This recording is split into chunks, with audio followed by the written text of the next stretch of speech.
Hello दोस्तों, आपका स्वागत है इंटरनेशनल टैक्सेशन के एक और लेक्चर वीडियो में। आज इस वीडियो में हम बात करने वाले हैं स्कोप ऑफ टोटल इनकम के बारे में। हाँ जी, उसके बाद बात करेंगे इनकम डीम टू एक्रू और अराइज इन इंडिया। यहाँ पे हम बात करेंगे सेक्शन 9 के बारे में डिटेल में, और हम बात करने वाले हैं income not deem to accrue और अराइज इन इंडिया। हाँ जी, ये लेक्चर वीडियोस किन के लिए हैं? ये लेक्चर वीडियोस इंपॉर्टेंटली उन स्टूडेंट्स के लिए हैं जो सीए फाइनल में है और उन्होंने इंटरनेशनल टैक्सेशन पेपर जो है एज इलेक्टिव पेपर ऑप्ट किया हुआ है। ये वीडियोस उन लोगों के लिए भी हैं जो इंटरनेशनल टैक्सेशन में जो है एक अच्छी नॉलेज लेना चाहते हैं। ये वीडियोस उन लोगों के लिए भी हैं जो टैक्स की नॉलेज लेना चाहते हैं, जिनको इंटरनेशनल टैक्सेशन में जो लोग प्रैक्टिस करते हैं या फिर प्रैक्टिस करना चाहते हैं। नेक्स्ट देखते हैं स्कोप ऑफ टोटल इनकम। हाँ जी, स्कोप ऑफ टोटल इनकम की बात करता है section 5। Scope of total income मतलब कि टोटल इनकम का कवरेज, टोटल इनकम का दायरा। The scope of total income of an assessee depends upon the following 3 important considerations. हाँ जी, 3 इंपॉर्टेंट पॉइंट्स हैं जहां पे स्कोप ऑफ टोटल इनकम का कॉन्सेप्ट जो है उसके आसपास घूमता है। स्कोप ऑफ टोटल इनकम जो है एसएससी की डिपेंड करती है 3 इंपॉर्टेंट एस्पेक्ट्स पे। सबसे पहले उसका रेजिडेंशियल स्टेटस, कि वो रेजिडेंट है या नॉन रेजिडेंट है, उसके हिसाब से जो है उसकी टोटल इनकम का स्कोप बढ़ता है और घटता है।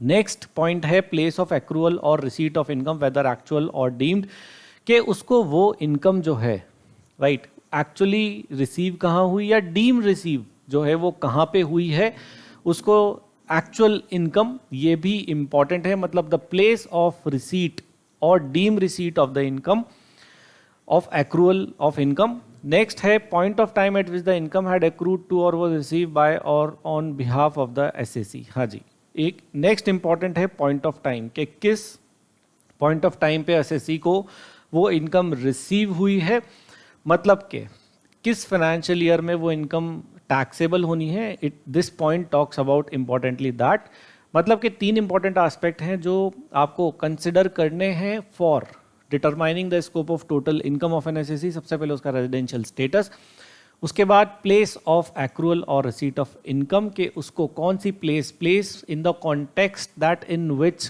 Country, in which jurisdiction, right. तो यहाँ पे प्लेस इंपॉर्टेंट है।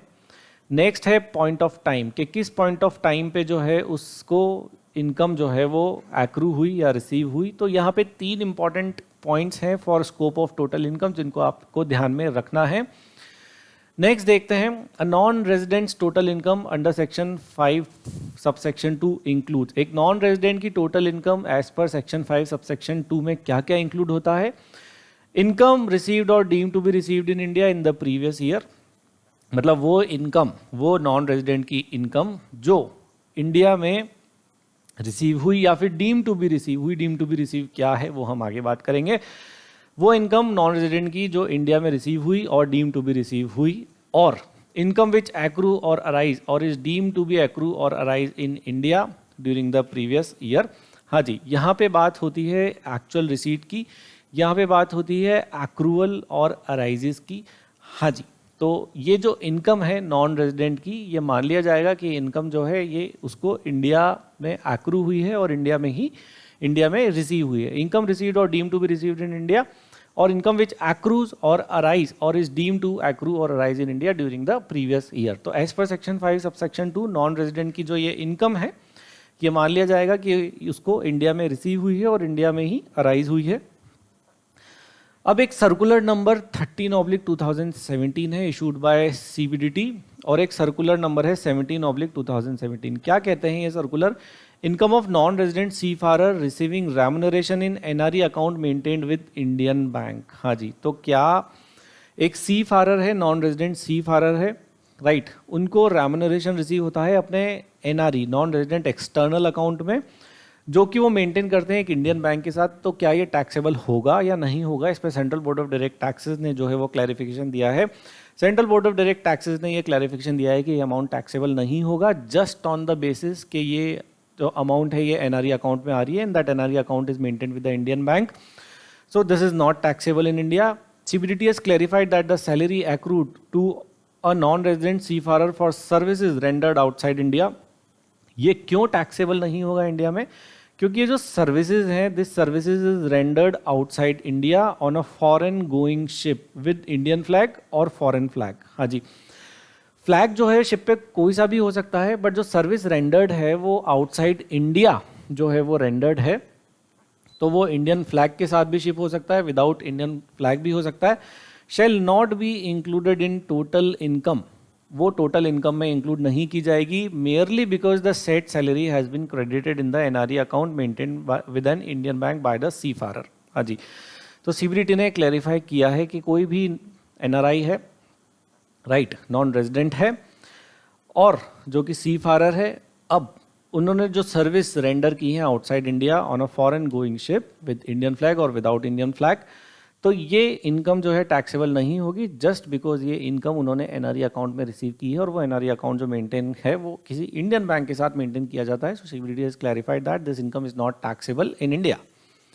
हाँ जी, अब देखते हैं what is the meaning of income received और डीम्ड टू बी रिसीव्ड। हाँ जी, इनकम रिसीव और डीम्ड टू बी रिसीव का मतलब क्या है देखते हैं। ऑल एसईसीज are liable to tax in respect of the income received और deemed to be received by them in India during the previous year irrespective of the residential status and the place of accrual। यहाँ पे क्या लिखा हुआ है, all SSC मतलब चाहे वो रेजिडेंट हो चाहे वो नॉन रेजिडेंट हो, सबकी जो है ये वाली इनकम इंडिया में टैक्सेबल होगी।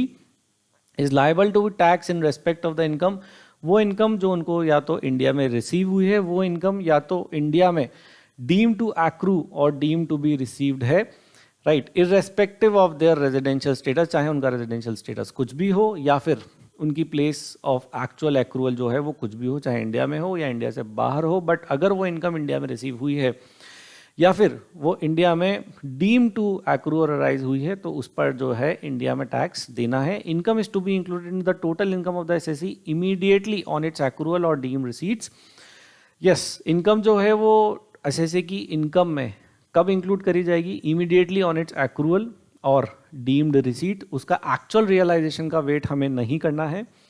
The receipt of income refers to the first occasion when the recipient gets the money under his control. हाँ जी, तो रिसीट ऑफ इनकम का मतलब क्या है, वो पहला ओकेजन जहां पे जो रेसिपिएंट है उसका कंट्रोल आ जाता है मनी के ऊपर, राइट, तो हमें एक्चुअल रियलाइजेशन का वेट यहाँ पर नहीं करना है।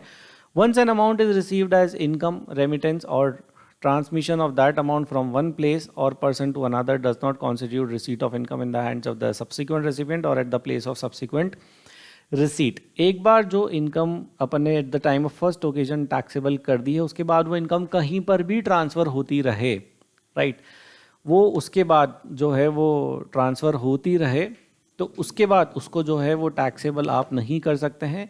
उसकी टैक्सेबिलिटी कब होगी, at the very first occasion when the recipient gets the control over the money. Yes, अब बात करते हैं सेक्शन 7 की, इनकम डीम टू एक्रू और arise in the income deem to received in India in the previous year. वो कौन सी income है जिसको ये मान लिया जाएगा कि ये इनकम जो है वो इंडिया में डीम टू बी रिसीव्ड है। सबसे पहली इनकम है annual accretion in the previous year towards contribution in excess of 12% of salary to recognise provident fund और interest credited in excess of 9.5% per annum annual accretion to the credit of recognise provident fund. हाँ जी, ये वाली income जो है, this income is deem to be received in India, so it is taxable in India. Annual accretion to recognise provident fund 12% से ज़्यादा और interest credited in excess of 9.5%, this income is deem to be received in India. Next देखते हैं contribution by the central government और other employer under pension scheme referred to under section 80CC। ये वाली income जो है ये भी जो है वो deem to be received in India है। Amount transferred from unrecognised provident fund to recognise provident fund being the employer contribution and interest thereon. अगर अमाउंट ट्रांसफर होता है अनरिकॉग्नाइज्ड प्रोविडेंट फंड से रिकॉग्नाइज्ड प्रोविडेंट फंड में, तो ये वाली income जो है ये भी deem to be received in India है as per section 7। Now what is the meaning of accruing और अराइजिंग। एक्रू रिफर्स, ये तो वैसे तो ये कॉन्सेप्ट हम सबको बहुत ज़्यादा क्लियर है। Accrue refers to the right to receive income whereas due refers to the right to enforce payment of the same. हाँ जी, एक एग्जाम्पल से देखते हैं। जैसे सैलरी है, आप पूरे महीने काम किया आपने दिसंबर में, तो पूरे दिसंबर तक through the December month this salary will accrue day to day basis, but ये सैलरी ड्यू कब होगी, the salary becomes due when the salary bill being passed on 31st December or 1st of January, right? So this is the difference between accrual and due. Accrue and due. Due कब होता है? जब उसका right enforce हो जाता है for the payment. इस example में ड्यू कब होगी सैलरी? जब सैलरी का बिल पास हो जाएगा या तो 31 दिसंबर को या फिर 1 जनवरी को. और एक्रू कब होगी? डे ऑन डे बेसिस पे जो सैलरी है वो एक्रू होती जा रही है जैसे जैसे एम्प्लॉय जो है ऑर्गेनाइजेशन में काम कर रहा है. इंपॉर्टेंट पॉइंट्स देखते हैं. Income which has been taxed on accrual basis can not be assessed again on receipt basis as it will amount to double taxation. This is quite logical कि जो इनकम एक्रूअल बेसिस पर tax हो चुकी है उसके बाद उसका realisation होता है तो दोबारा से उसके ऊपर टैक्स आप नहीं ले सकते. अगर लेते हैं तो वो डबल टैक्सेशन हो जाएगी. An amount of income accruing or arising outside India shall not be deemed to be received in India merely because it is kept in an account in a balance sheet prepared in India. वो वाली income जो India के बाहर accrue और arise होती है उसको आप ये नहीं कह सकते कि वो इंडिया में जो है वो डीम्ड रिसीव्ड है, इंडिया में वो डीम्ड एक्रू है, सिर्फ इस बेसिस पे कि वो इंडिया में प्रिपेयर की गई बैलेंस शीट में इनकॉर्पोरेटेड है, कंसिडर्ड है. So this is not the case. Next देखते हैं. An item of income is included in assessee's total income and subjected to tax on the grounds of its accrual deemed accrual. It can not again be included in the person's total income and subjected to tax either in the same और in subsequent years on the ground of it's receipt weather actual और deemed. हाँ जी, ये भी अगर ऐसा होता है तो ये भी डबल टैक्सेशन हमारे पास यहाँ पे आ जाती है. पॉइंट नंबर 3 ये कहता है कि एक बार अगर आपने एक्रूअल बेसिस पे किसी पर्सन की इनकम में वो इनकम अगर इंक्लूड कर ली है तो वो इनकम वापस से रिसीट बेसिस पर जो है वो इंक्लूड नहीं की जाएगी. मतलब कि डबल टैक्सेशन जो है वो आपको चेक करना है कि वो नहीं हो जाए. एक बार डीम्ड एक्रूअल हो गया तो एक्चुअल एक्रूअल या एक्चुअल रिसीट के टाइम पे आप उसको दोबारा से इंक्लूड इनकम में नहीं करेंगे. नेक्स्ट देखते हैं. Under section 9 certain types of income are deemed to accrue और arise in India even though they may actually accrue और अराइज आउटसाइड इंडिया. हाँ जी, सेक्शन 9 कुछ ऐसी इनकम्स की बात करता है जिनको हम ये मान लेते हैं कि वो इंडिया में एक्रू हुई है या फिर इंडिया में अराइज हुई है बट एक्चुअल में वो एक्रू और अराइज कहीं और हुई होती है. तो ऐसी इनकम कौन कौन सी है वो देखते हैं. इनकम डीम टू एक्रू और अराइज इन इंडिया, सेक्शन 9 का clause 1, 2, 3 and 4. Section 9 sub section 1 के क्लॉजेस हम यहाँ पे डिस्कस करने वाले हैं. पहला डिस्कस करते हैं इनकम एक्रूइंग और अराइजिंग आउटसाइड इंडिया डायरेक्टली और इनडायरेक्टली थ्रू और from any business connection in India, then this income is deemed to accrue or arise in India. Salary earned for services rendered in India. यहाँ पे दो conditions और हैं, दो चीज़ें और हैं. इनकम और accruing arising outside India directly or indirectly from any business connection in India. ये जो इनकम है ये इंडिया में डीम्ड एक्रू और अराइज मान ली जाएगी. क्यों? क्योंकि बिजनेस कनेक्शन जो है वो इंडिया में है. नेक्स्ट है एनी प्रॉपर्टी एसेट और source of income is in India. हाँ जी, ये भी जो है इनकम डीम टू एक्रू और अराइज इन इंडिया मानी जाएगी. अगर कोई कैपिटल एसेट है नॉन रेजिडेंट की जो कि इंडिया में लोकेटेड है और वो उस एसेट को बेचता है तो उस पर जो कैपिटल गेन होगा वो कैपिटल गेन माना जाएगा कि वो इंडिया में एक्रू हुआ है और इंडिया में ही अराइज हुआ है. क्यों? क्योंकि कैपिटल एसेट जो है वो इंडिया में लोकेटेड है. नेक्स्ट है transfer of capital asset situated in India. ये वाली इनकम जो है ये भी डीम टू एक्रू और अराइज इन इंडिया जो है आपको लेना है. नेक्स्ट देखते हैं salary earn for services rendered in India. हाँ जी, इंडिया में सर्विसेज रेंडर हुई हैं तो ये वाली इनकम जो है ये भी डीम टू एक्रू और अराइज इन इंडिया आपको मानना है. Salary payable by the government to Indian citizen for services rendered outside India. अगर इंडियन गवर्नमेंट सैलरी पे करती है राइट इंडियन सिटीजन्स को और सर्विस रेंडर कहाँ होती है? आउटसाइड इंडिया, तो भी ये इनकम जो है ये डीम टू एक्रू और अराइज इन इंडिया कंसिडर की जाएगी. ये माना जाएगा कि ये इनकम जो है वो इंडिया में अराइज हुई है या फिर एक्रू हुई है. Dividend paid by Indian company outside India, ये वाली इनकम जो है ये भी जो है डीम टू एक्रू और अराइज इन इंडिया की कैटेगरी में आएगी. आपको इस इनकम पे इंडिया में टैक्स देना है राइट. नेक्स्ट क्लॉज देखते हैं, clause 5, 6, 7 and 8 of section 9 subsection 1 ये भी बात करते हैं इनकम डीम टू एक्रू और अराइज इन इंडिया, वो इनकम जो एक्रू और अराइज इंडिया के बाहर होती है, बट ये मान लिया जाता है कि वो इनकम जो है वो इंडिया में एक्रू और अराइज हुई है। Interest payable by person resident in India. अच्छा, इसमें इंटरेस्ट के साथ साथ आप रॉयल्टी भी कवर कर सकते हैं और एफटीएस भी कर सकते हैं। एफटीएस मतलब fees for technical services. Interest, royalty या फिर FTS, if it is payable by person resident in India then it is deemed as accrue और अराइज इन इंडिया।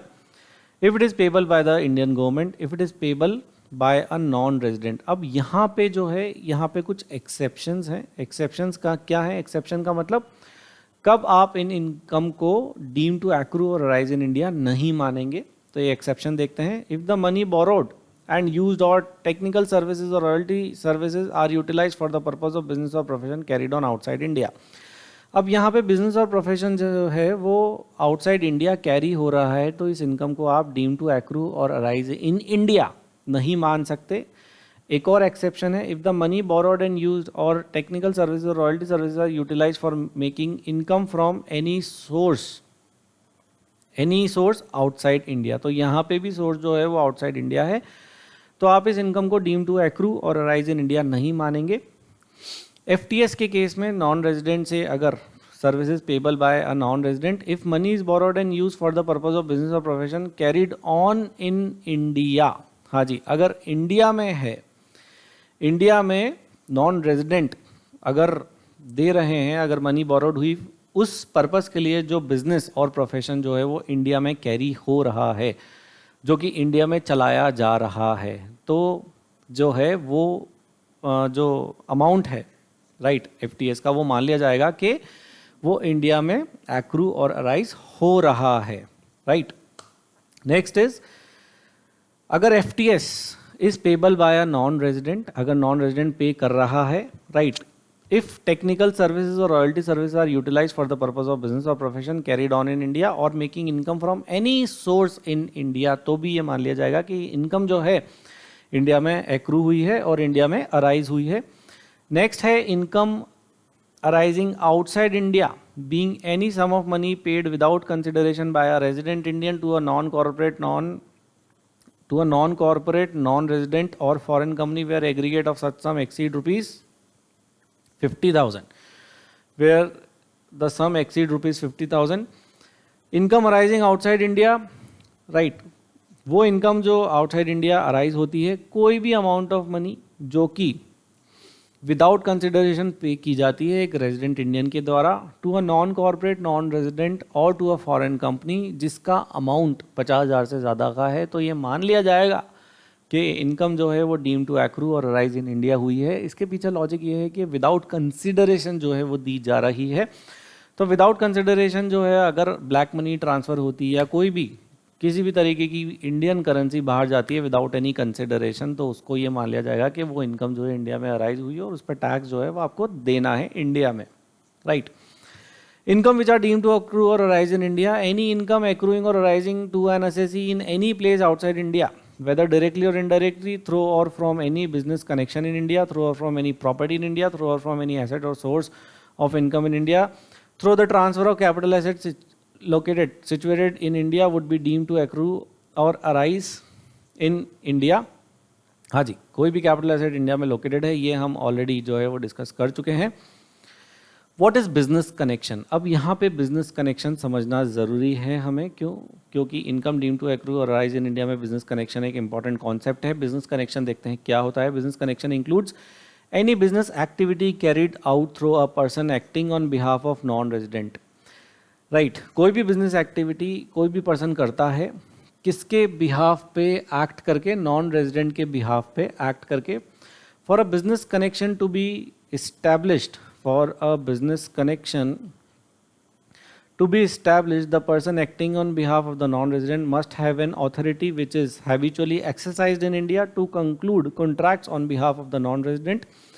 उसके पास अथॉरिटी होनी चाहिए जो कि हैबिचुअली एक्सरसाइज की जाए to conclude contracts on behalf of non resident, habitually conclude contracts और habitually plays the principal role leading to conclusion of the contract by such non resident, and such contracts are in the name of non-resident for transfer or granting of right to use property for provision of services by non-resident, तो business connection जो है वो establish हो जाएगा. For a business connection to be established, the person acting on behalf of non-resident habitually maintains, it has to be habitually maintains, has no authority in India, stock of goods or merchandise from which he regularly deliver goods or merchandise on behalf of the non-resident, और habitually secure orders in India mainly or wholly for the non-resident, तो business connection जो है establish हो जाएगा. Further, there may be situation where the person acting on behalf of the non-resident secures order for other non-resident. अगर जो person है जो non resident के बिहाफ पे एक्ट कर रहा है वो किसी और नॉन रेजिडेंट के ऑर्डर्स जो है वो सिक्योर करता है. In such situation business connection for other non resident is established if such other non resident controls the non resident. अगर वो नॉन रेजिडेंट दूसरे नॉन रेजिडेंट को कंट्रोल करता है तो भी बिजनेस कनेक्शन जो है वो एस्टैब्लिश हो जाएगा. सच other non resident is controlled by the non-resident or such other non-resident is subject to same control as of the other non-resident. एक चीज मैं आपको यहाँ पे दिखाना चाहता हूँ. यहाँ पे ये जो अपन पढ़ रहे हैं utilise for the purpose of business और profession carried on outside India, और यहाँ पे जो है कैरिड ऑन इंडिया और making income from any source in India, business connections की यहाँ पे बात हो रही है. ये यहाँ पे any business connection in India अगर होगा तो वो income deem to accrue or rise in India हो जाएगी. That's why this business connection concept is important, right. हाँ जी, तो बिजनेस कनेक्शन हो गया कंप्लीट. इसको एक एग्जाम्पल से देखते हैं. क्या देख रहे हैं हम? Business connection, right. अभी नॉन रेजिडेंट एक दूसरे नॉन रेजिडेंट से कनेक्टेड है तो बिजनेस कनेक्शन कैसे एस्टेब्लिश होगा ये हम यहाँ पे देखते हैं. Mister A acting on behalf of mister x, जो कि क्या है, एक नॉन रेजिडेंट है, secures order for mister x non resident and business connection directly establish. ये तो एक सिंपल सा केस है, this is the simple case. ये जो है एक इनडायरेक्ट केस है, यहाँ पे बिजनेस कनेक्शन एस्टैब्लिश होता है, right. Mister A acting on behalf of mister X who is a non resident secures order for mister Y, not mister X, right, but agent है ए और वो mister Y के लिए order secure करते हैं, but agent किसका है? Mister X का, राइट. सो बिजनेस कनेक्शन कब स्टैब्लिश होगा? जब mister X is controlled by mister Y और mister Y is controlled by mister X और commonly controlled by mister Z being the person who control mister X as well as mister Y. तो ये क्या है? Indirect establishment of business connection. Income attributable to operations carried out in India. हाँ जी, वो income जो attribute होती है to operations carried out in India, मतलब कि वो ऑपरेशंस जो आप इंडिया में करते हैं उनकी एट्रीब्यूटेबल इनकम के बारे में हम यहाँ पे बात करेंगे. क्या क्या इंक्लूड होता है? It includes income from advertising targeting customers residing in India और accessing advertisement through internet protocol address located in India. ये जो इनकम है ये आपको एट्रीब्यूट करके इंडियन ऑपरेशंस पे जो है वो आपको लगा देनी है. मतलब कि ये वो इनकम है जो इंडियन ऑपरेशंस पे एट्रीब्यूट हो जाती है, जिसमें पहली इनकम आती है income from advertising targeting customers residing in India और accessing advertisement through internet protocol address located in India. वो लोग जो इंडिया में एडवर्टाइजिंग करते हैं इंडियन कस्टमर्स को टारगेट करते हुए, राइट, जो कि इंडिया में रेजिडेंट है और एक्सेस करते हैं इंटरनेट प्रोटोकॉल एड्रेस जो कि इंडिया में लोकेटेड है. तो ये बिजनेस जो है इससे जो इनकम जनरेट होगी ये इंडिया में एट्रीब्यूट हो जाएगी. Income from sale of data collected from person residing in India और using internet protocol address located in India. Income from sale of goods and services using data collected from person residing in India और using internet protocol address located in India. हाँ जी, ये जो है ये कुछ recent development है जहाँ पे आपको इनकम जो है इंडियन ऑपरेशंस में जो है वो एट्रीब्यूट करनी है, क्योंकि यहाँ पे बहुत सारी डिजिटल कंपनीज अभी इंडिया में है. हमारे पास we have Google, we have Facebook, we have LinkedIn. तो they have very huge base of customers in India, right? They make huge revenue out of advertising income, out of data collection and all those things. But यहाँ पे in India दे पे very less tax. तो ये जो concept है, the income that has to be attributable to the operations carried out in India, ये जो है कॉन्सेप्ट लाया गया और इस कॉन्सेप्ट को जो है वो इंटरनेट प्रोटोकॉल एड्रेसेस से और जो डेटा कलेक्ट इंडिया से होता है उससे कनेक्ट किया गया, which is logically correct and logically good for the Indian economy, right. तो यहाँ पे जो जो बड़ी बड़ी मल्टीनेशनल कंपनीज इंडिया में आती हैं और टैक्स प्लानिंग करती हैं, इंडिया में कस्टमर्स बनाती हैं, उनका ह्यूज बेस होता है इंडिया में, बट वो इंडिया में बहुत कम टैक्स पे करती हैं कंपैरेटिवली। तो ये प्रोविजंस उन कंपनीज के लिए इंपॉर्टेंटली लाए गए हैं। Now what is business connection? Agents having independent status are not included in business connection. वो एजेंट जिसका इंडिपेंडेंट स्टेटस होता है, जो कि एक ऑर्डिनरी कोर्स ऑफ बिजनेस में जो है वो अपने ऑपरेशंस एक्सरसाइज करता है, उसको हम बिजनेस कनेक्शन नहीं मान सकते हैं। A broker, general commission agent और other agent shall be deemed to have an independent status where he does not work mainly और wholly for the non resident, तो भी बिजनेस कनेक्शन प्रूव नहीं होगा। Where a business is carried on in India through a person referred to above, only so much of the income as is attributable to the operations carried out in India shall be deemed to accrue or arise in India, right? Income not deem to accrue और arise in India in case of non resident, वो income, अब हम देखेंगे वो income जिसको हम India में deem to accrue और अराइज नहीं मानते हैं।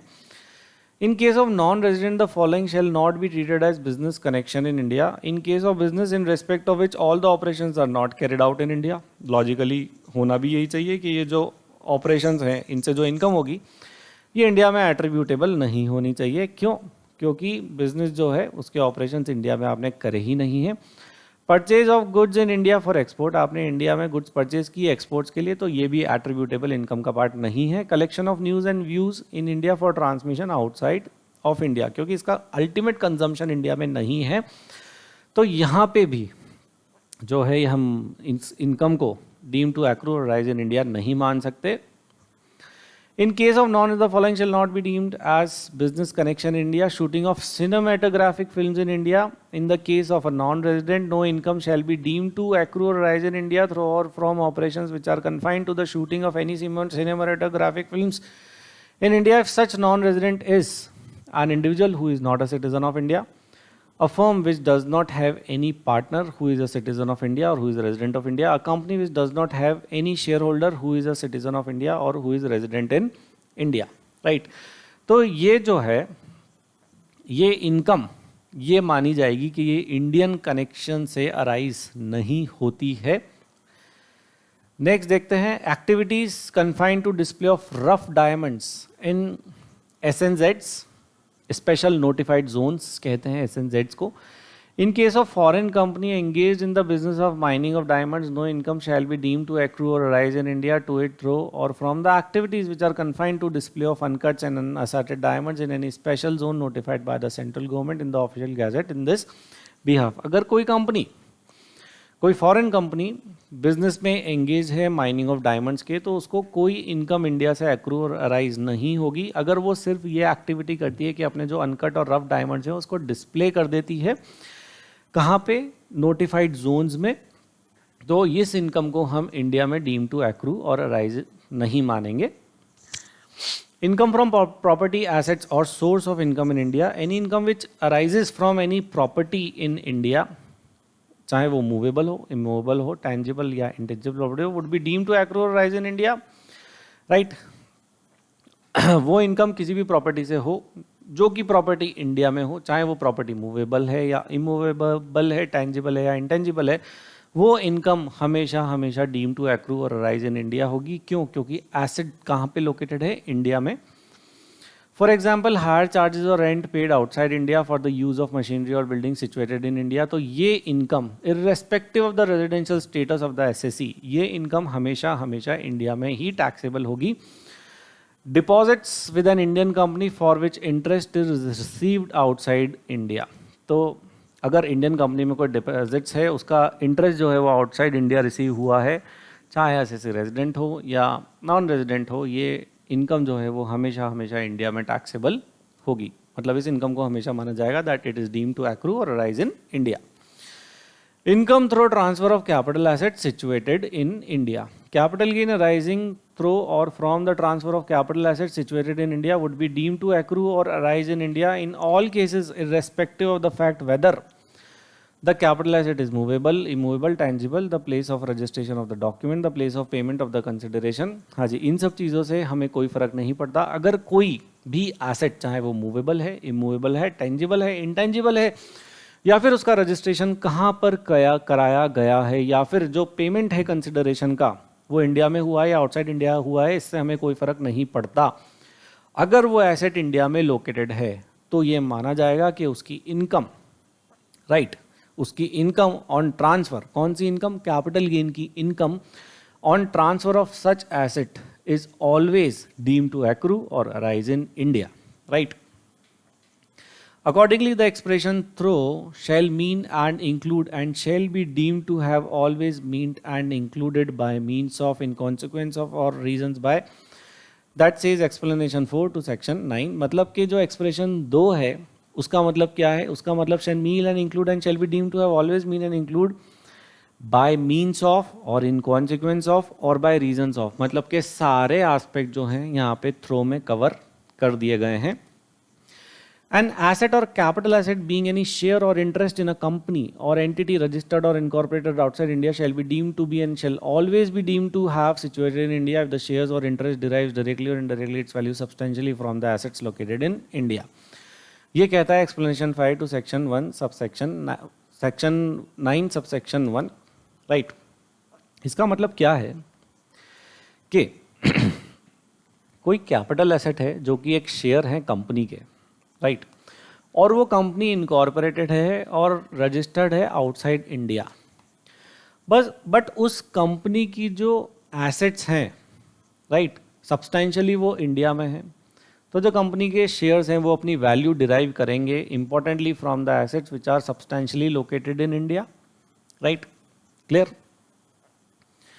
तो ये जो एसेट है और जब ये एसेट ट्रांसफ़र होगी, राइट, मतलब कि शेयर्स कंपनी के ट्रांसफ़र होंगे तो ये इस पे जो इनकम अराइज होगी ये इनकम भी जो है इंडिया में डीम टू एक्रू और अराइज मानी जाएगी. क्यों?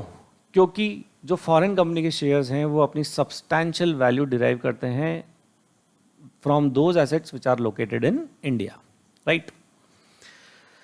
Cases when an asset or capital asset held by a non-resident is not deemed to be situated in India. An asset or capital asset which is held by a non-resident by way of investment directly or indirectly in category 1 or category 2 foreign portfolio investor under SEBI Foreign Portfolio Investor Regulations 2014 prior to their repeal made under the Securities and Exchange Board of India Act 1992, which says second proviso to explanation 5 of subsection 1 of section 9, right. मतलब कि कोई asset या capital asset जो कि non resident hold करता है in the form of investment directly और indirectly in category 1 और category 2 foreign portfolio investors under securities exchange board of India rules, तो इस पे जो एसेट ट्रांसफ़र होती हैं are not considered to be deemed to be और accrue to be arise in India. मतलब कि इन एसेट्स को जो है हम ये मानते हैं कि इंडिया में सिचुएटेड नहीं है. तो नेक्स्ट देखते हैं CBDT का एक सर्कुलर 28/2017 जो कि इशू किया गया 7 नवंबर 2017. ये सर्कुलर क्या कहता है? CBDT has clarified that the provision of section 9(1) I read with explanation 5 shall not apply in respect of, right. Section 9 subsection 1 जो है वो अप्लाई नहीं होता. सेक्शन 9 सबसेक्शन 1 क्या कहता है? इनकम डीम टू एक्रू और arise in India shall not apply in respect of income accruing or arising to a non-resident on account of redemption or buyback of its shares or interest held indirectly. Interest held indirectly, that is through upstream entities registered or incorporated outside India in the specified funds, namely investment funds, venture capital company and venture capital funds, if such income accrues or arise from or in consequence of transfer of shares or securities held in India by the specified funds and such income is chargeable to tax in India. हाँ जी, ये कहता है CBDT circular number 28/2017. Example से समझते हैं. Circular की language थोड़ी सी कॉम्प्लेक्स है. एग्जाम्पल से आपको इजीली समझ में आ जाएगा। एक नॉन रेजिडेंट है जिन्होंने एक्स पीएलसी के शेयर्स में इन्वेस्टमेंट किया हुआ है और एक्स पीएलसी ने जो है वो स्पेसिफाइड फंड्स जो हैं वो लिए हुए हैं। स्पेसिफाइड फंड्स हो सकते हैं वेंचर कैपिटल कंपनी के फंड्स, वेंचर कैपिटल फंड्स और वेंचर कैपिटल किसी भी नाम से हो सकते हैं, राइट। तो नॉन रेजिडेंट की स्पेसिफाइड फंड्स में जो होल्डिंग है वो कैसी हो गई? Indirect. This is not direct holding. Non resident की स्पेसिफाइड फंड्स में इनडायरेक्ट होल्डिंग जो है वो इनडायरेक्ट हो गई। क्यों? क्योंकि नॉन रेजिडेंट स्पेसिफाइड फंड्स में ओनरशिप होल्ड करता है through x PLC which is a foreign company incorporated outside India. और इन स्पेसिफाइड फंड्स ने इंडियन सिक्योरिटीज़ में भी इन्वेस्टमेंट जो है वो की हुई है। मतलब इन स्पेसिफाइड फंड्स ने इंडियन सिक्योरिटीज़ में इन्वेस्टमेंट की हुई है, मतलब इंडियन इक्विटी शेयर्स, किसी इंडियन कंपनी के इक्विटी शेयर्स। तो दिस इज़ द अरेंजमेंट। अब सीबीडीटी का सर्कुलर ये कहता है कि नॉन रेजिडेंट एक्स पीएलसी के जो शेयर्स हैं, नॉन रेजिडेंट एक्स पीएलसी के शेयर्स जो हैं वो रिडम्पशन करता है या बायबैक करता है, राइट। तो इसको हम सेक्शन 9 सबसेक्शन 1 के according income deem to accrue और अराइज इन इंडिया जो है वो नहीं मानेंगे, राइट। इसकी एक कंडीशन है। इसकी एक कंडीशन ये है कि जो स्पेसिफाइड फंड्स का अपरेंटली पार्ट भी यहाँ पे बिकेगा और इंडियन सिक्योरिटीज़ यहाँ पे हैं। अब जब इंडियन सिक्योरिटीज़ यहाँ पे हैं तो ये जो इनकम अराइज होगी इंडियन सिक्योरिटीज़ पे, इस पे जो है वो टैक्स इंडिया में इन्होंने दे दिया है, provided this condition is satisfied. तो नॉन रेजिडेंट के लिए ये इनकम डीम टू एक्रू और अराइज इन इंडिया नहीं है। देखिए लैंग्वेज एक बार और पढ़ लेते हैं। That section 9 subsection 1 shall not apply in respect of income accruing or arising to a non-resident on account of redemption or buyback of its shares or interest held indirectly in the specified funds। यहाँ पे specified funds में उसका interest जो है वो indirectly है। अब इनको वो redeem करता है या buyback करता है through shares of XPLC। तो इसको हम section 9 subsection 1 में जो है income deemed to accrue और arise in India नहीं मानेंगे। उसके बाद क्या कहता है? in the specified fund or venture capital if such income accruing or arising from or consequence of transfer of shares securities held in India by the specified fund and such income is chargeable to tax in India। अब apparently जब specified funds transfer होंगे, right, तो specified funds ने Indian securities में भी investment किया हुआ है। तो specified funds जब इंडियन सिक्योरिटीज़ बेचेंगे तो उस पर इंडिया में जो है वो टैक्सेबल इनकम अराइज होगी। ये कंडीशन अगर सेटिस्फाइड होती है तो नॉन रेजिडेंट की जो इनडायरेक्ट होल्डिंग है स्पेसिफाइड फंड्स में और नॉन रेजिडेंट उसको रिडीम करता है या बायबैक करता है एक्सपीएलसी के थ्रू, तो उस पे जो है India that income will not be deem to accrue और अराइज इन इंडिया। ये कहता है सीबीडीटी सर्कुलर नंबर 28/2017। नेक्स्ट देखते हैं cases where an asset or capital asset held by non resident is not deemed to be situated in India. However the above benefit, हाँ जी, उसी पिछले वाले केस की बात हम कर रहे हैं। However the above benefit shall be applicable only in those cases where the proceeds of redemption or buyback arising to a non-resident do not exceed the pro rata shares of the non-resident in the total consideration realized by the specified fund from the said transfer of shares or securities in India। हाँ जी, तो जो proceeds आई हैं non resident को, इसी example में जो non resident को जो प्रोसीड्स मिली हैं that should not exceed the pro rata share of non-resident the total consideration realized by the specified fund। वो एक्सीड नहीं करनी चाहिए उसके pro rata शेयर से as per the share of investment in the specified fund by the non resident. मतलब non resident का जो share उसको रिसीव हुआ वो उसके pro rata शेयर से एक्सीड नहीं करना चाहिए। हाँ जी, तभी हम ये मानेंगे कि वो इनकम इंडिया में डीम टू एक्रू और अराइज नहीं हुई है। It is further clarified that a non-resident investing directly in the specified fund shall continue to be taxed as per extant provision of the act। हाँ जी, अब आपके दिमाग में एक क्वेश्चन और आया होगा कि sir what in case if non resident will directly invest in the specified fund not through XPLC। मतलब कि डायरेक्ट इन्वेस्टमेंट है नॉन रेजिडेंट का स्पेसिफाइड फंड्स में, इनडायरेक्ट इन्वेस्टमेंट नहीं है। तो यहाँ पे जो नॉर्मल प्रोविजंस की तरह टैक्स लगता है इनकम टैक्स एक्ट 1961 में, उस तरीके से जो है वो टैक्स लगता रहेगा। यहाँ पे ये बेनिफिट नॉन रेजिडेंट को नहीं मिलेगा अगर non resident directly specified fund में इन्वेस्टमेंट कर देता है। तो अब बात करते हैं declaration of dividend by foreign company. Yes, इस पे भी एक सीबीडीटी सर्कुलर है, सीबीडीटी ने क्लैरिफाई किया हुआ है, सर्कुलर नंबर 4/2015 है। Declaration of dividend by a foreign company outside India does not have the effect of transfer of any underlying assets located in India. Yes, अगर कोई फॉरेन कंपनी है और वो डिविडेंड डिक्लेयर करती है, उस फॉरेन कंपनी की जो है कुछ एसेट्स इंडिया में है, तो it does not have the affect of transfer of those assets, क्योंकि डिविडेंड जो है वो रेवेन्यू इनकम में से दिया जाता है, डिविडेंड जो है वो प्रॉफिट्स में से डिस्ट्रीब्यूट किया जाता है। तो जो उस कंपनी की इंडिया में एसेट्स लोकेटेड हैं वो कहीं से भी डायरेक्टली या इनडायरेक्टली ट्रांसफ़र नहीं हो रही हैं, इसलिए ये जो इनकम है ये इंडिया में डीम टू एक्रू और अराइज, मतलब this is not the transfer, right.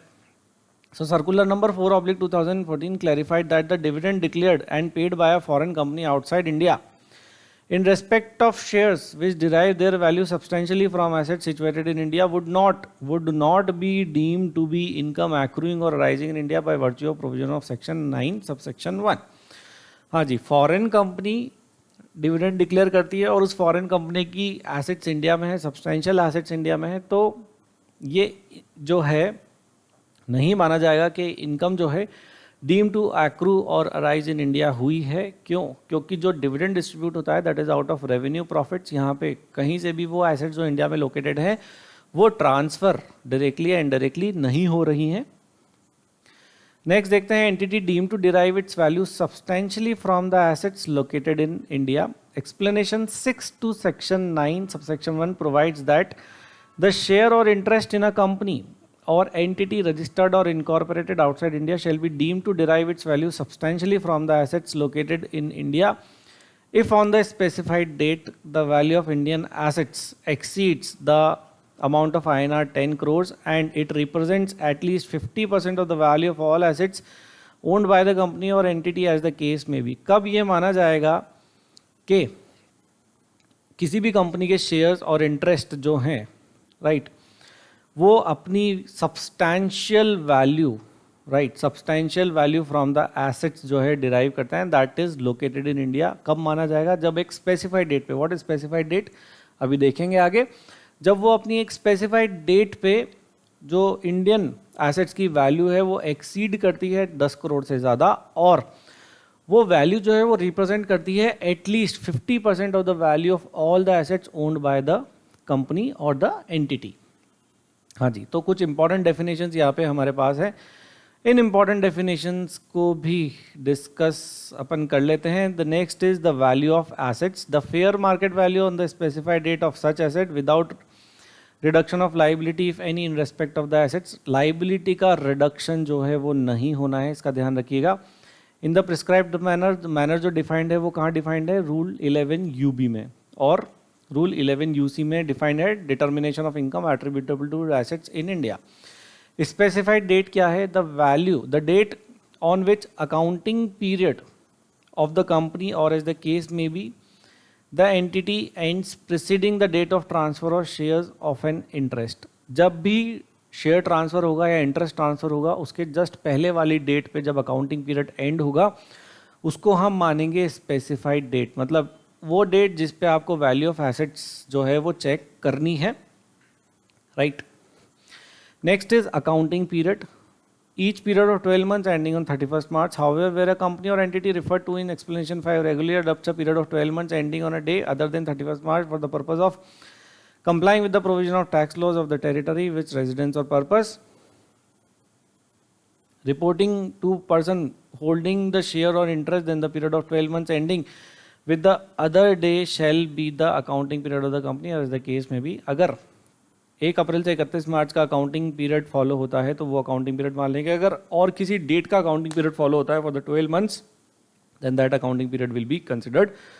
First accounting period जब से कंपनी इनकॉर्पोरेट हुई है और closure of the date of accounts. First accounting period the company means the company got registered, जिस डेट से कंपनी रजिस्टर हुई है। First accounting period of the company और the case may be the entity shall begin from the date of a registration और incorporation and ending with 31st March और such other day as the case may be the following date of such registration और incorporation. ये होगा हमारा first accounting period. Sorry, later accounting period, later accounting period shall be the successive period of 12 months। जो first accounting period होगा उसके जो next accounting periods होंगे उनको हम बोलेंगे successive period of 12 months, that is later accounting periods. Accounting period of an entity which ceases to exist. If the company or the entity ceases to exist before the end of the accounting period as the aforesaid, then the accounting period shall end immediately before the company or the case may be the entity ceases to exist. Right? मतलब कि वो accounting period if the company or entity ceases to exist before the end of the accounting period, then the accounting period shall be end immediately before the company as the case may be or entity ceases to exist. Next देखते हैं explanation 7 to section 9 subsection 1 no income to non resident. Explanation 7 to section 9 subsection 1 provides that no income shall be deemed to accrue or arise to a non-resident from the transfer outside India of any shares of or interest in a company or an entity registered or incorporated outside India in the following cases where foreign company or entity directly owns the assets situated in India. ये हम जो case discuss कर रहे हैं ये direct ownership का है, जहाँ पे फॉरेन कंपनी जो है वो डायरेक्टली ओन करती है assets which are situated in India, and the transferor at any time in the 12 months preceding the date of transfer does not hold the right of management or control. पिछले 12 महीने में उसने जो है वो right of management या control जो है फॉरेन कंपनी में होल्ड नहीं किया है, और द वोटिंग पावर और share capital or interest exceeding 5% of the total voting power or total share capital और total interest as the case may be of the foreign company और entity. हाँ जी, ये दोनों चीज़ें उसने होल्ड नहीं की हैं पिछले 12 months में. राइट, तो there is no income to non resident if the non resident transfers some share in the foreign company and the foreign company hold assets in India. हाँ जी, एग्जाम्पल से देखते हैं. नॉन रेजिडेंट है, non resident की कुछ ownership है foreign company में और फॉरेन कंपनी की एसेट्स जो है वो इंडिया में है. अब नॉन रेजिडेंट जो है वो अपना शेयर जो है फॉरेन कंपनी में ट्रांसफ़र करता है, तो अपेरेंटली जब वो फॉरेन कंपनी में शेयर ट्रांसफ़र कर रहा है तो इनडायरेक्टली जो एसेट्स हैं इंडिया में उनकी ओनरशिप भी जो है वो चेंज हो रही है. तो यहाँ पे अगर दो कंडीशन सेटिस्फाई कर देता है नॉन रेजिडेंट तो इसको ट्रांसफ़र मतलब कि ये मानेंगे कि नॉन रेजिडेंट को कोई इनकम जो है वो एक्रू या अराइज नहीं हुई है. और वो दो कंडीशंस क्या है कि non resident date of transfer से नॉन रेजिडेंट पिछले 12 महीने में right preceding the date of transfer, पिछले 12 महीने में preceding the date of transfer non resident ने कोई राइट ऑफ कंट्रोल या राइट ऑफ मैनेजमेंट जो है वो होल्ड नहीं किया है, और ना ही उसने होल्ड की है कोई वोटिंग पावर और share capital or interest exceeding 5% of the total voting power or total share capital or interest is the case may be of the foreign company. मतलब कि पिछले 12 महीने में नॉन रेजिडेंट ने ना तो कोई राइट टू कंट्रोल एक्सरसाइज किया है, ना ही राइट टू मैनेजमेंट एक्सरसाइज किया है, और नॉन रेजिडेंट ने ना ही होल्डिंग एक्सरसाइज की है that should not exceed 5% of the total holding of the company और वोटिंग पावर. नेक्स्ट देखते हैं यहाँ पे जो है ये केस था डायरेक्ट ओनरशिप का. अब बात करते हैं हम इनडायरेक्ट ओनरशिप की. Right, there is no income to non resident where foreign company और entity indirectly owns the asset situated in India and transferor at any time in the 12 months preceding the date of transfer does not hold the right of management or control in relation to the foreign company or entity.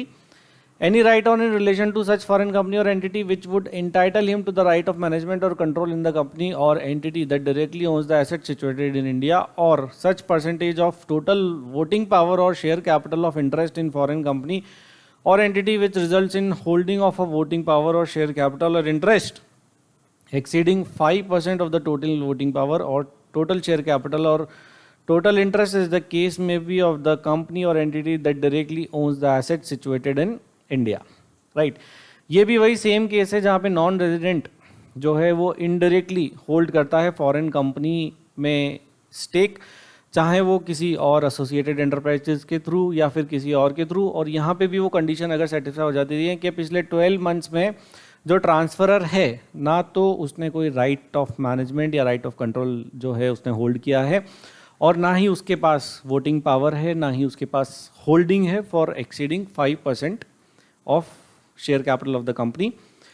Exemptions available on transfer of shares or interest in a foreign company. In effect, the exemption shall be available to the transferor of shares or interest in a foreign entity if he, along with its associated enterprise, neither holds the right or control or management, nor holds voting power or share capital or interest exceeding 5% of the total voting power or total share capital or total interest in the foreign company or entity directly holding the Indian assets.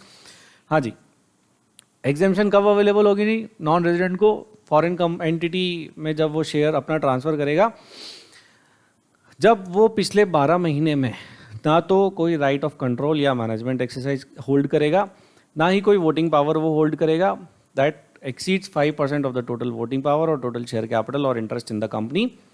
In case of transfer of shares or interest in a foreign entity which does not hold the Indian assets directly, then the exemption shall be available to the transfer if the assets with the associated enterprise. यहाँ पे क्या है? Does not hold directly, मतलब कि ये कौन सा case है? ये है indirect holding का केस, जहाँ पे उसके पास कोई राइट ऑफ मैनेजमेंट या कंट्रोल नहीं है, nor holds any right in such company which would entitle it to either exercise control और management direct of the direct holding company और एंटिटी और entitle it to voting power और share capital और total interest exceeding 5% of the direct holding company और the entity, right. Further, where all the assets owned directly or indirectly by a company or as the case may be by an entity registered or incorporated outside India are not located in India, then the income of the non-resident transfer from transfer outside India of shares or interest in the foreign company or entity deemed to accrue or rise in India under this clause shall be only such part of the income as is reasonably attributable to assets located in India and determined in the prescribed manner. मतलब कि वही income जो है वो consider हम करेंगे which are reasonably attributable to the assets which are located in India. इसके अलावा जो इनकम है वो इंडिया में deem to accrue or rise जो है वो नहीं मानी जाएगी.